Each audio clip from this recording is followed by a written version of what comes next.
Well, here we are, guys. The first reaction video to something Nostalgia Critic for the holidays. Yes. Yep. So, that's right, you read the title, and also, I'm wearing this shirt. Yep. The Nostalgia Critic's review of A Muppet Christmas Carol. Yep. I don't know what took me so long to do this. I really don't. And I could have sworn I had to... I did check at one point if I, by any chance, did react to it, but nope, I didn't. And I think there is a chance I did see just a little bit of this, and I say just a little. If there's anything in his review that, that I start to remember, like, oh, I remember this part, yeah. But I'm pretty sure I did not see this fully. Because, well, why else would I be doing my reaction to this? I mean, granted, I've established this before in some past reactions I've done to some Nostalgia Critic content where, some that I have seen, but, you get my point, and if you've seen some of my past reactions to Nostalgia Critic videos and where I explain, okay? So, yeah. Alright, but anyways, so... Muppet Christmas Carol, well, obviously I've done my review on it, if you want to go check it out. I gotta say, maybe some of you feel the same way too.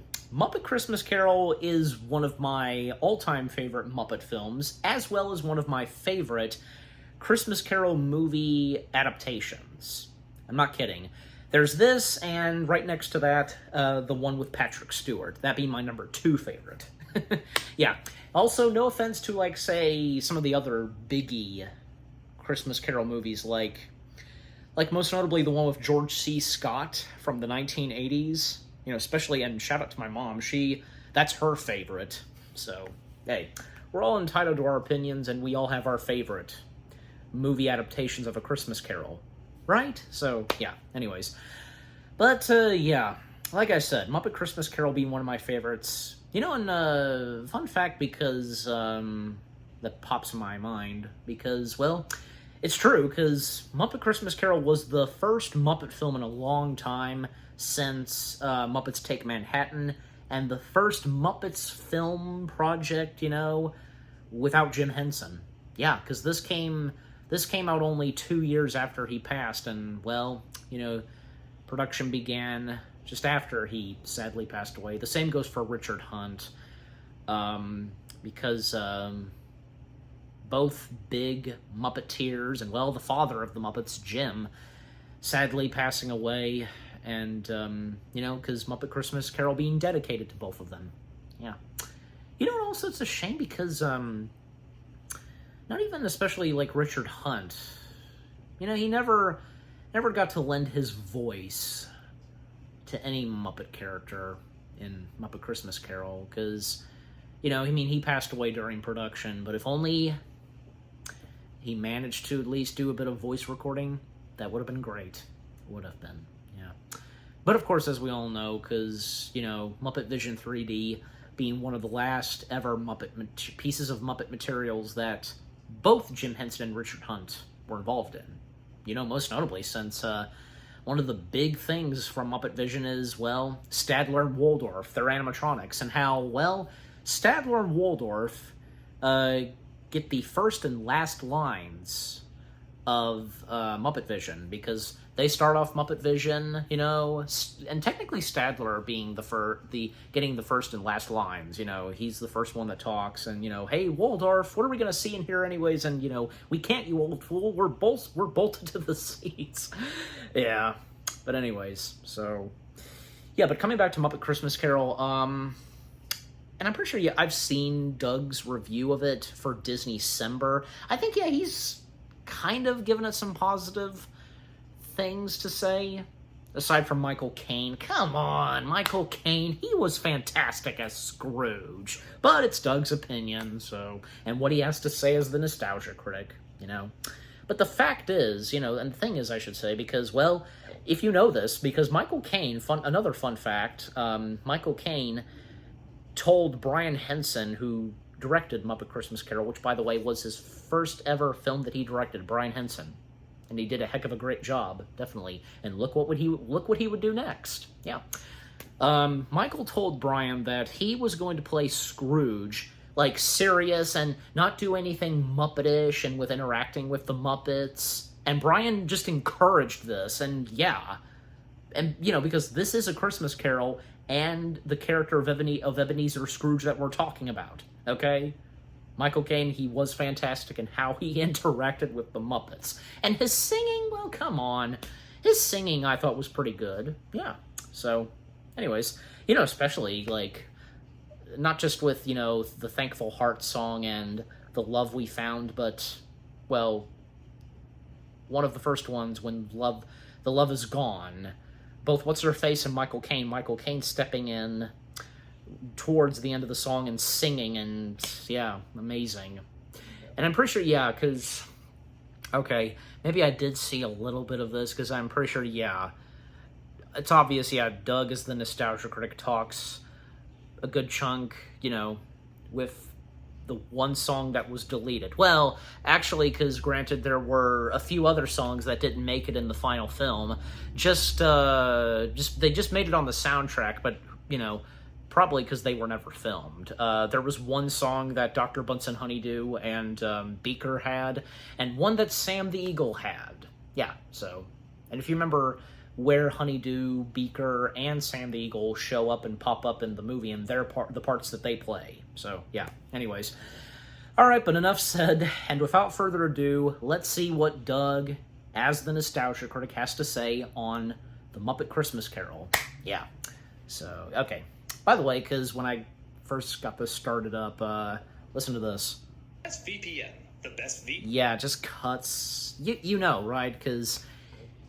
yeah, sadly, it's one of those things, I don't know the specific word to it, but yeah, don't you just love it when that happens, But anyways, alright, so here we go, beginning the Nostalgia Critic video of his review of The Muppet Christmas Carol in 3, 2, 1, go.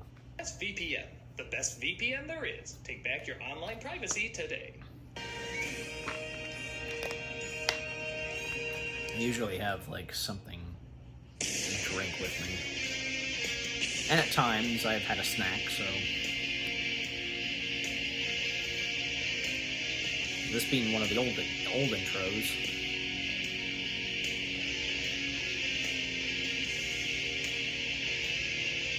I can't remember if I've said this before in past reactions to Nostalgia Critic.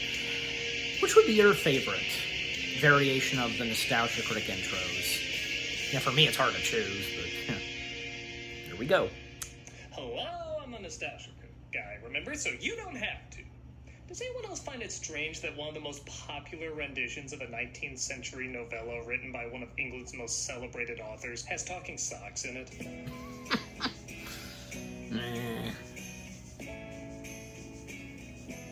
Despite being released in 1992 and underperforming at the box office, Muppet Christmas Carol has become a beloved film for many, as it was the first version of Christmas Carol many kids saw growing up. I guess I understand. I grew up with the Mickey Christmas Carol, and that'll always hold a place in my heart. But objectively, I don't know if I call it one of the greatest adaptations. Yeah. I was kind of wondering the same thing about the Muppet version. Is this truly one of the great adaptations, or are people's nostalgia remembering it better than it was? Well, I find there's two camps when it comes to Christmas Carol adaptations. The excited younger crowds that haven't lived with it very long. Oi, this is the greatest thing ever made by humans is what? And the older crowd who have seen it so many times they're sick to death of it. Oh my god, enough already. How many times do I have to hear Stick of Holly through his heart? Oh, you just need a visit from the ghosts of Christmas. Blow me, Pip. And then there's a smaller group of people like me, the Christmas Carol snob. Well, there goes my new character. Now what am I supposed to do to pass the time? I like the wardrobe that he has on Rob. Story so much, Not I've Rob, never Brad. seen what I consider a definitive version. What's wrong with me? Some come close, but they all have problems here and there. Oh, yeah. With that said, I'm also one of those people who can always find something good in every Kelsey version. Grammer. Even if it's an awful rendition, just a basic telling of the story still brings a smile to my face. If Mr. Magoo and the Flintstones time travel to do a crossover, I'd probably find something of value in it. Somewhere within That's all the these one different that viewpoints, Richard there Williams must was be a way involved to in, figure out where Chuck the Muppets Jones. fall in this lineup. So whether you're the cheerful optimism of the season, Tiny Tim is the most delightful tadpole he is, pimple and blotch. the tired theory of tedium, You wanna know how long frogs live? 10 years! Tiny Tim's dead! or someone in between, this is the Muppet Christmas Carol.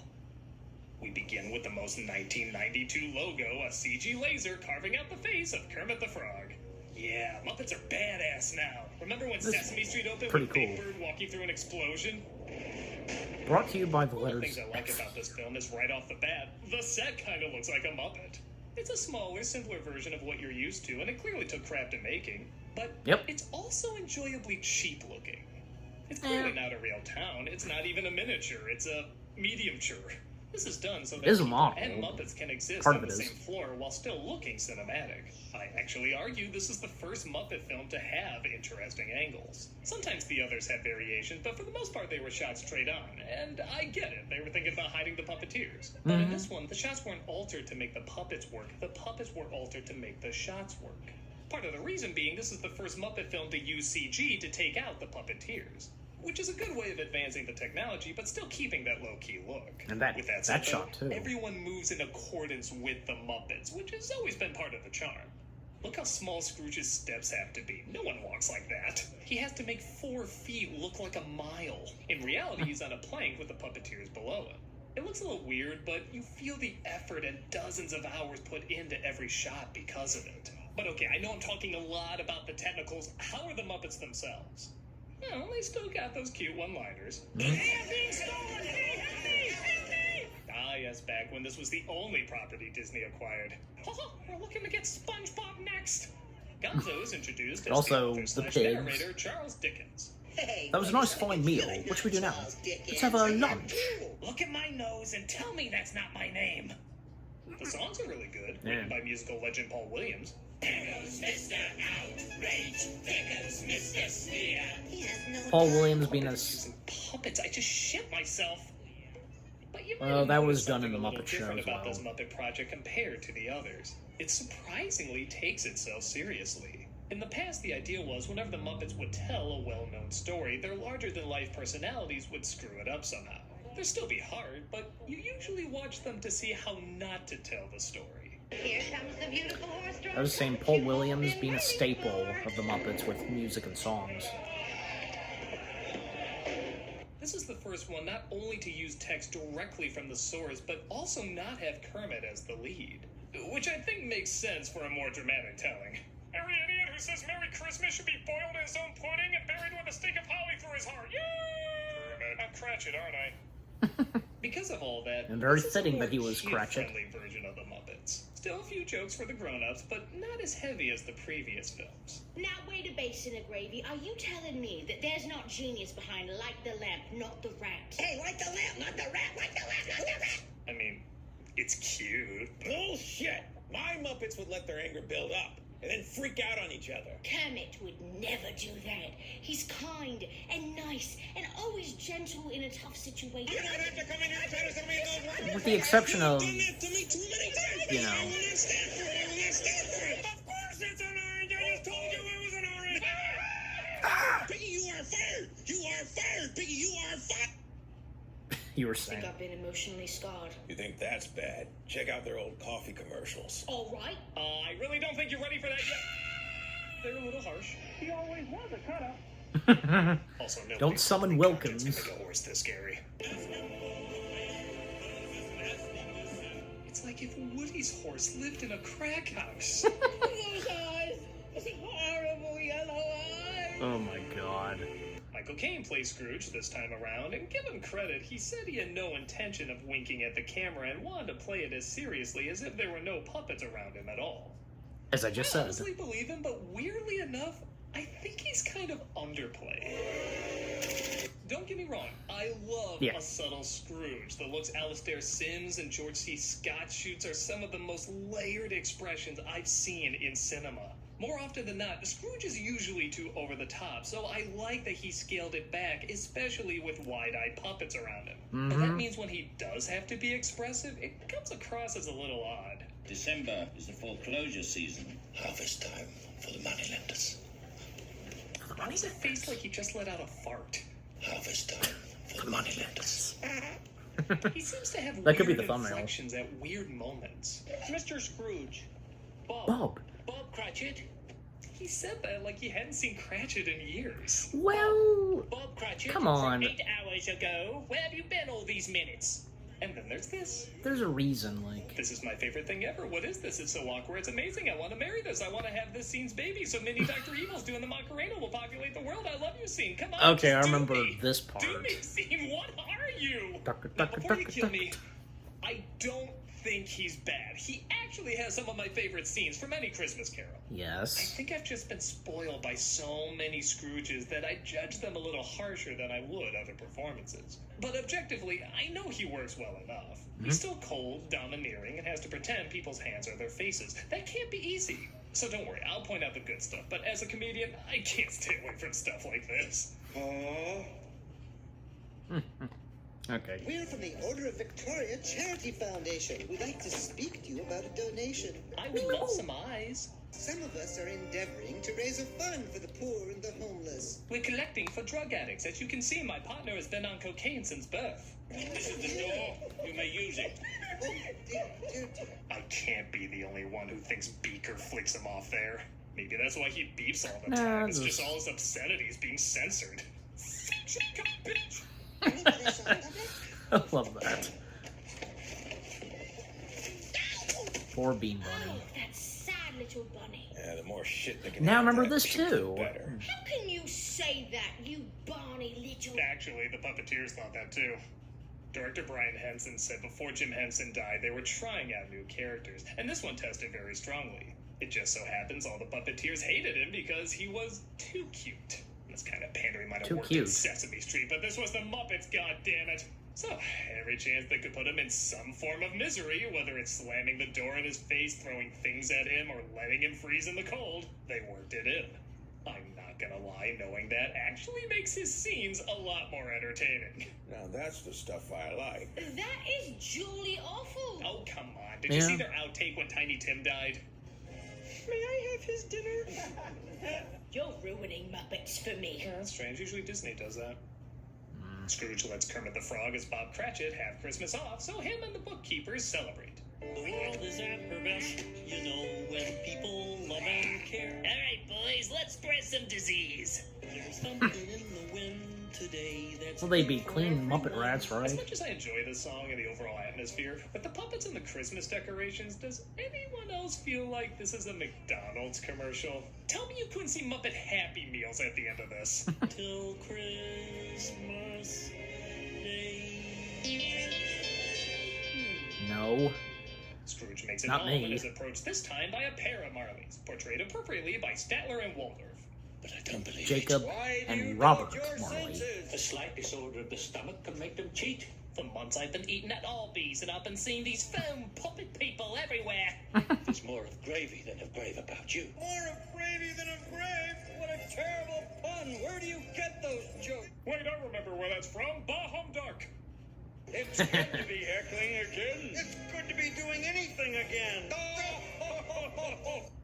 The gravy joke was better. They sing, of course, about how Scrooge will be haunted by 3 ghosts who will try to save his soul from an eternity of chains and crypt keeper jokes. We evicted the entire orphanage, all standing in the snowbank with their little frosted Teddy bears! Ah! I'll let the fact that the other is technically named Bob Marley override some of these. Whoa, that's scary stuff. He should Yeah, that was a be good worried song about for kids the- in the audience. the No, it's all right. Marley This is Brothers. culture. Wait until we do A Tale of Two Cities. Fozzie's head will roll. As foretold, the ghost of Christmas past appears that night.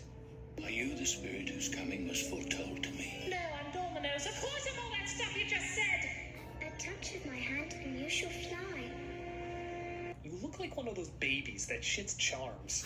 The puppeteering and visual effects for the Ghost of Christmas Past really good.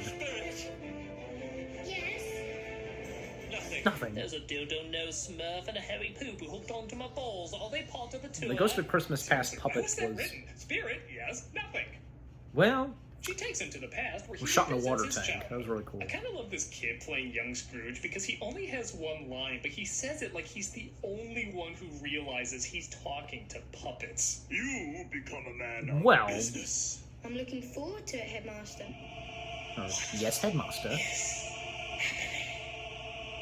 Oh, come on. Should be aware of what he's involved in. And there he is, old Fozziwig himself. Maybe they were on the fence at first, but as soon as they realized they could use Fozziwig, they wrote yes all over the contract. This is followed by the second biggest laugh, Animal not playing the drums and his name fitted, and Fuzzy, you know? That could be an ad for depression medication, it's so sad. And he can't... Depression is a serious medical condition that can take... And he can't take it anymore, then he unleashes and playing the drums. Belle, and years later they part ways due to his love of business over her. I love you, Belle. You did once. And here it comes. Depending on the version you have, this may lead to... The most unfairly cut song in cinematic history. The cheesiest fluff crap in a film filled with fluff crap. The divisive When Love Is Gone. Love is gone. Love is gone. This was cut from the theatrical version, put back in for the VHS release, and then taken out again for the DVD transfer. People either love or hate this song, and once again, I'm somewhere in the middle. Bottle and stopper, how can you be? 'Tis a wonderful and heartbreaking melody. She's friggin' smiling while she sings. What kind of psycho bitch smiles while dumping someone? Really, that's never happened to you. Only 4 I don't know. times a year. Both are right. It is a very nice song, but the orchestration and almost happy way she sings it makes it come across very corny. Even for a Muppet movie. Its saving grace is when Kane joins in. Yeah, I know I ragged on him a little bit, but this is one of those moments where he really nails it. Yes. He sings her words, and his both emotion, remembering and justifying the truth behind them, causing him to tear up when he realizes what he lost. It's actually one of my favorite moments in any Christmas Carol. And yes, some dreams come true. And yes, some dreams fall through. Right there, see, because... This is what pushes it to leaving it in for me. Because without it, what's Rizzo even crying for? The less than 1 minute of screen time the two share together? Oh, that was a riveting 53 seconds.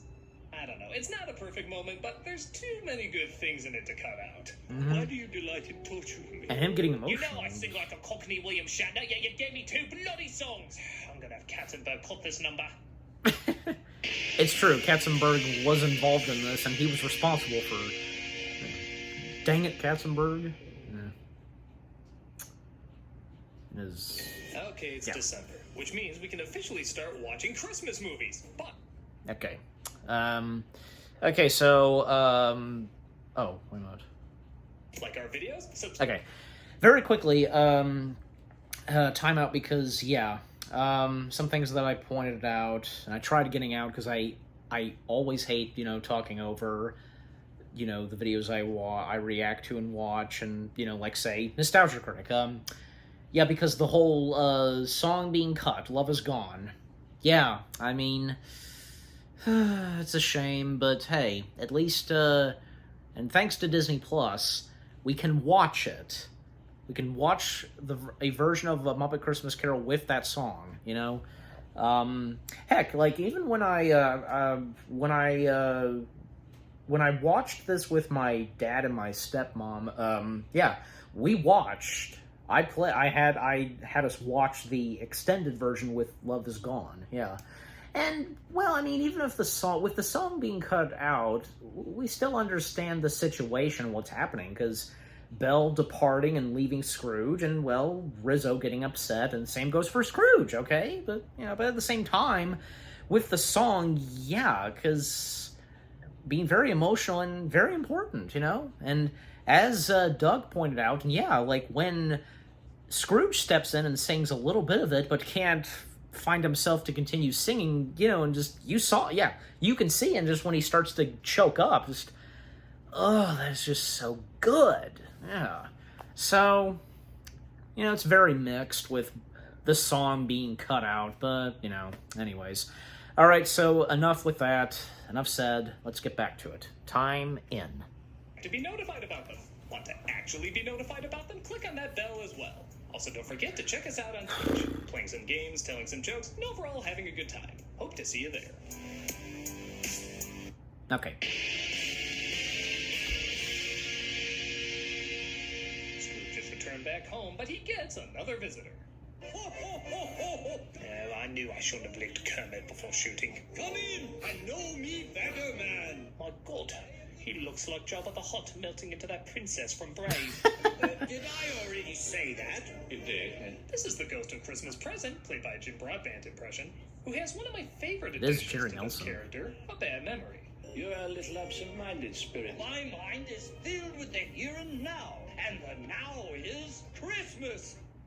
That's actually rather brilliant. I'm shocked more adaptations don't work that in.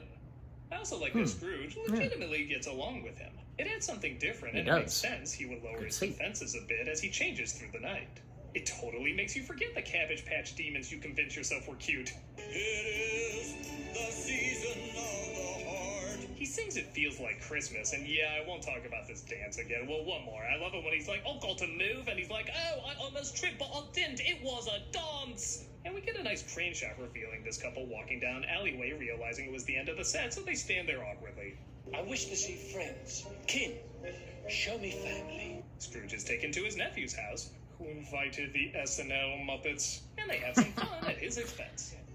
Even the SNL Muppets made an appearance at the end of the Muppet movie. It was at that moment that Ebenezer vowed to murder his nephew and his entire family. What a jackass that Ebenezer seems like! Wait a minute, you're Ebenezer! Did I say what a jackass that Ebenezer seems like? Wait a minute, you're Ebenezer! Did I say? Not helping. Cratchit's house, and we see that Miss Piggy plays his wife. It smells so good, Mother. It does, doesn't it? Never do that again, Piggy. We also No, see she's Miss Tiny Piggy, Tim so- not only has a terrible cough, but also has to walk with a crutch and an extra wire on his hand. Such a meager feast. But very much appreciated. That awkward moment when the family is starving so much, Piggy is forced to make a Sophie's choice and eat one of her daughters. Though to be fair, she does know someone who can do frog legs. God bless us, everyone. Life is full of sweet surprises. Every day's a gift. Okay, I'm just gonna say what you're not supposed to say. I don't like Tiny Tim in any adaptation. Cockney phrase. I'm starting to That like takes this guy balls. more and more. But he's surprisingly a tough character to adapt. Everyone thinks if they just throw a kid with big eyes and an innocent smile, that'll tug at your heartstrings enough, but it's a bit more than that. In the book, he's supposed to be wise beyond his years because he knows he may not have much time left. In your mind, you can imagine how a sick child would say these words in a convincing way. It's very difficult to translate that to screen without it looking too Jesus-y. I mean, look at this scene. It should come with a warning. May raise blood sugar. Don't watch it diabetic. Teach us in our dreams, and please, yes, please. It's sappier than a maple tree with the Berenstain Bears and Keebler Elves living in it. The closest I've ever come to liking Tim maybe is in Scrooged or Mickey Christmas Carol. And that's only because they barely said a thing. And you know what they did? It felt a little lame. God bless us, everyone. Oh my, look at all the wonderful things to eat. I always feel more bad for Cratchit and Scrooge's reactions to hearing Tiny Tim passed away than actually hearing Tiny Tim passed away. Maybe I just haven't seen enough of them, but he always seems so perfect it feels too manipulative. But with the way it's written, that's hard not to do. Don't make me bangle your mash. Cheerio, what? Hey, I like you. You want to catch a beer and talk about more dead I kids? think we have different ideas of pastime. You sure? I read the ending of Bridge to Terabithia every night before I go to sleep. I'm busy for the rest of your life. The spirit reveals his time is at an end, resulting in death by Skittlespox, and the ghost of Christmas future appears. I fear you more than any spectre I have yet met. Why do I always love the think one of music hens that from Chicken plays Run when is under that robe? Ghost of Christmas Yet to Come first shows up. They travel via Mortal Kombat portal and find the future has disregarded all that Scrooge held dear, mainly himself. I'd just like to know what he's done with his money. Oh, wouldn't we all? I like the choice of animals here, making the bankers pigs and the scrounging vermin literally vermin. I also think Kane plays naive very well here, The not knowing yet tarantula? why the Was that what it home was? feels so empty. That was a cool Muppet character. Why is it so quiet, Spirit? It did a screening of There's a Happy Time spider-like Bananas just Muppet. let out. Joking aside, the tone of performances are pretty perfect here. There's a real brutality to Kermit's words, seeing how this was the first Muppet film after Jim Henson's passing. Life is made up of meetings and partings. That is the way of it. I am sure we shall never forget Tiny Tim, or this first parting that there was among us. Guess I made it impossible to get a laugh out of that, so let's go to the next scene. Are these the shadows of things that will be, or are they the shadows of things that may be only? Scrooge is, of course, shown his own grave, and he vows to change his ways and be a decent man. I will honor Christmas and try to keep it only here. Tell me that I may smudge out the writing on this stone.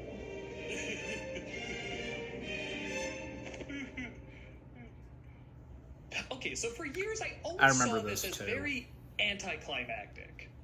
I don't need him screaming, falling into the grave like other versions, but my heart's not even racing at this moment, and for a long time, I couldn't figure out why. At first, I thought it was Kane's performance, but the more I watch it, he does fine. When it cuts to him returning to his room, though, I feel unsatisfyingly empty, and the climax of the movie should not leave you that way. So what was missing? This time around, I finally put it together. It's the music. Yeah. The music for the majority of the movie is fine, but for whatever reason, it is great. very soft and underplayed here. I do not understand that. Well, to see if I would I make a don't stronger know. connection with grander music, I decided to switch them out, and well, you be the judge. I will honor Christmas and try to keep it only here. Tell me that I may smudge out the writing on this stone.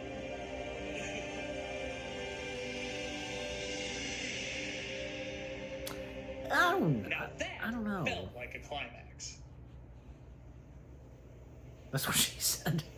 The following scene, Scrooge finds himself back at home and in the present. Oh, heaven in the Christmas time be I don't know, praised the for music, this like, day. I say it on my knees, I don't know, Jacob and Robert, on my I never knees. had a problem with it. It's that kind of movie.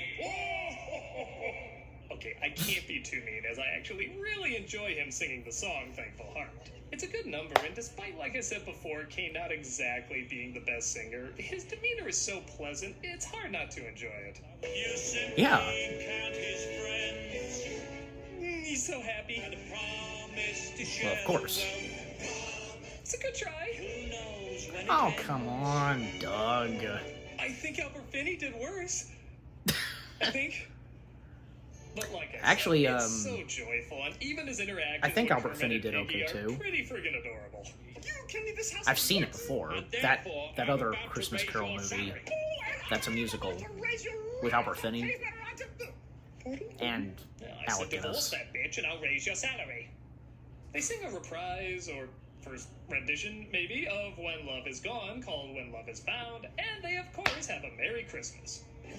See, and this is another reason why Love Is Gone should have been kept Ran over by a carriage the following year. Poor kid never played Frogger. So, with all the problems you pointed Merry out, and Christmas. the millions of other versions, was this as underwhelming as you expect? I don't know. I think it still works pretty well. What? Oh, jolly apples and pears, Joey. Shut up. Yeah. I don't think it's one of the greats, but it does have some great elements in it. I'll admit, I would have liked a version similar to the old Muppet days where everything goes wrong and it's geared a bit more towards adults. But I'm also happy that so many kids have an intro to this that includes so many lines from the original. They could have gotten by fine not using the text from the book, but they went that extra mile. And at a time when a lot of kid-friendly versions didn't do so. The problems I have are not major ones, certainly not anything I would describe as awful. They're just a touch off sometimes. The moments that work not only work, though, but they add a lot of little touches that go a long way. My favorite moments are surprisingly the extra stuff they throw in. The ghost memory loss, Scrooge singing with Belle, the character casting, and the catchy songs. Yes. For someone who loves this story, that's more than enough to say this is a flawed, but still worthy adaptation for people to see. But for me, I enjoy every single bit of it. And you know it. Okay, this is going beyond being sick of Christmas Carol. You have a legit hatred of this movie. Well, yeah. I was supposed to play Scrooge. I say, what? Yeah, what are you talking about? What? It made sense to cast me as Scrooge. Because of my past being so violent and all. Violent? But they preferred a human actor. Not someone who wanted to spread the word about a certain beverage. What the jolly jolly are you talking about, you bloody wanker tanker? He blew her up. What are you drinking in that mug? Yeah. Wilkins Coffee. It's him. You are going to be the stars. You can spread the evils of Wilkins Coffee. You know, a house isn't a home without Wilkins Coffee. Well, you're not going to get away with it this time. I know what's going to happen because I have my own ghost of Christmas future. I hate to tell you, but you don't have a future. Wilkins is still evil. Run! It does, doesn't it? It does, doesn't it? And that didn't get me. Wilkins like, so. Hey, Doug Walker here, doing the charity shout out. You know, every year around this time we do a charity for Toys for Tots. You know, around this time, you know, a very popular charity. And every year I share this story that happened while we were shooting an episode, years ago, like at the old location. So I'm just going to share a story. That was Christmas with the Cranks. Cut to the video of me talking about it, because it is a funny story. And of course, it's a great charity. So here you go. Hey everybody, Doug I'll let Walker this here, play doing a and shout-out, and I have then a I'll funny story stop for it. you. Because it's pretty when we were good. shooting this review, we were outside about to shoot a scene with Nostalgia Critic and Santa Christ, and this car pulls up, and they pull right into our parking spot, and we don't recognize the people, and they get out, and we say, "Can we help you?" And they say, "Toys for Tots." I drop it off, Toys for Tots. No, we're not Toys for Tots. And they're looking at us like, "Are you sure?" We said, "Yeah, we're sure. Why would we know where Toys for Tots are?" And they said, "Well, because you got a guy dressed like Santa Claus there." Oh, no. Unrelated. Amazing. Totally unrelated. So, bizarrely enough, they were driving around looking for Toys for Tots, and we happened to come outside with a guy dressed as Santa Claus. What are the chances? And I took it as a sign. So the charity we are doing this week is Toys for Tots. A lot of you have heard this charity before. Yes, and I have heard the charity before. And gonna stop it there. Okay. So that was the Nostalgia Critics review of The Muppet Christmas Carol. And I'm pretty sure, yeah, because this was one of the first, this was the, like, in one of the past, times Nostalgia Critic, reviewing Christmassy films, this was the first, because usually when the first Nostalgia Critic video of reviewing something Christmassy comes out, well, one of the first, charities would be, say, Toys for Tots. So, yeah. So, this was the first, yeah. But, yeah, and yeah, again, as I said, when they were shooting a Nostalgia Critic video, which was the Nostalgia Critic's review of Toys for Tots, not Toys for... Christmas with the Cranks, I hate getting mixed up, don't you? When they were shooting for the Nostalgia Critic video, his review of Christmas with the Cranks, that's when, that moment, a car pulling up and, why didn't that make it into the behind the scenes? Because there is behind the scenes of, the making, I should say, of the Nostalgia Critics review of Christmas with the Cranks. Why did that not make it into the behind the scenes? I don't know. Well, probably just, saving that for, the charity shout-out, obviously, yeah. And I'm pretty sure, yeah, because that being taken as a sign, and thus, whenever, during the holidays, doing a shout-out for Toys for Tots, yeah. All right, but anyways, so, with what the Nostalgia Critic had to say about The Muppet Christmas Carol, and by the way, because what did I tell you? What did I tell you before I started the video? Where, if anything that goes on in the video, I'd be like, oh yeah, I remember this. Yes, I did see this before. Again, maybe I did watch it entirely, but it's been so long, okay? And I think that should be fair, right? For me or anybody else doing a reaction to a Nostalgia Critic video that they have seen, but not for a long time. Don't you think? That seems fair, at least, but yeah. But overall, because, what the Nostalgia Critic had to say for, his review of Muppet Christmas Carol, I get it, but come on, For me, like I said, I enjoy Muppet Christmas Carol from beginning to end. Every single piece of it. Yeah. I mean, say what you will about, say some things like he talked about, And even, like, most notably, say, some things with Michael Caine as Scrooge, and also, most notably, with the infamous cutting of When Love Is Gone, numerous of reasons, why that should have been kept.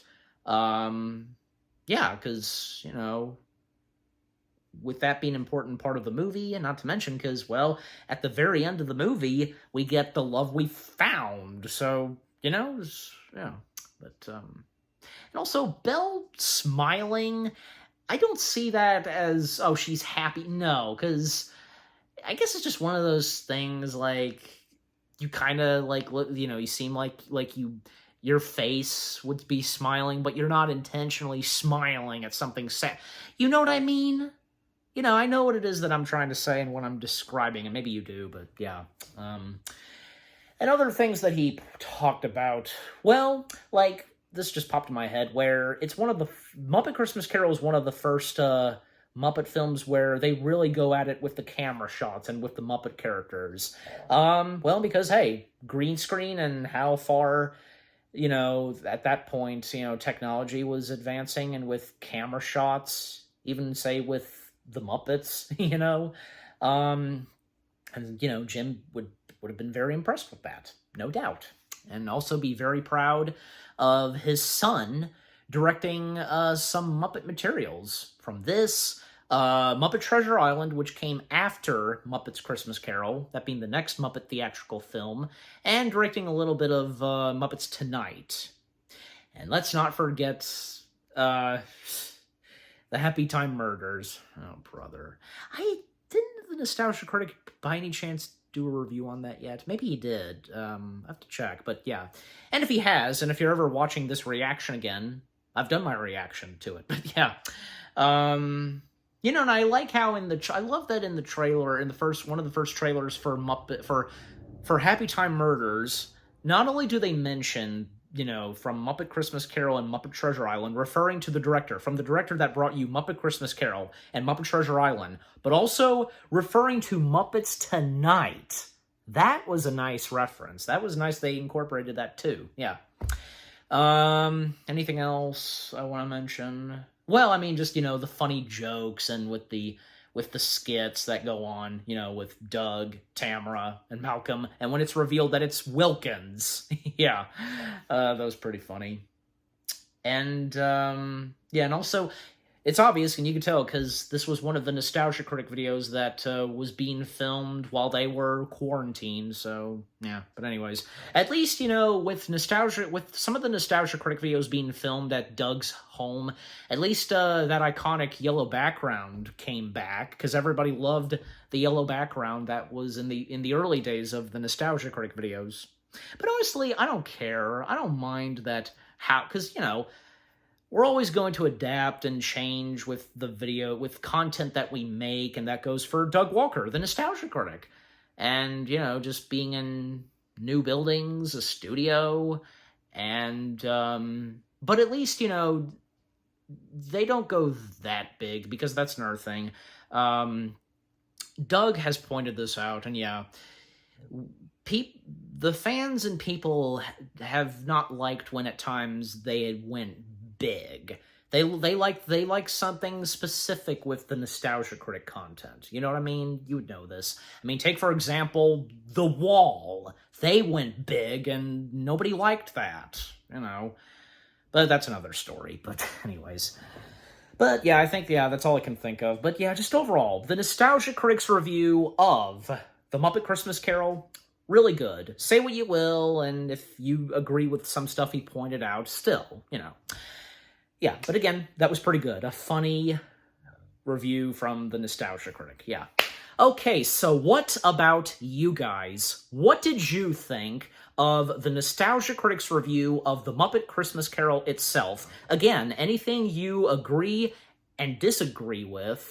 Did you get any good laughs and chuckles from his review of The Muppet Christmas Carol? And if any of you had also seen Doug, just as himself, reviewing The Muppet Christmas Carol for Disney-cember, which, of course, I've seen that too. I made that clear. Yeah, but anyways, so yeah, again, what do you think of the Nostalgia Critic video itself? and with what I've had to say, my reaction, and yeah, what did you think of my reaction? Leave comments and give this reaction video a like, as always. And so, with all that being said, thank you very much for watching. I hope you guys enjoyed my reaction to the Nostalgia Critics video of The Muppet Christmas Carol. More reaction videos are coming your way. They're going to be awesome. Keep looking forward, and I'll see you guys in the next video / reaction. Take care, and peace out. Humbug.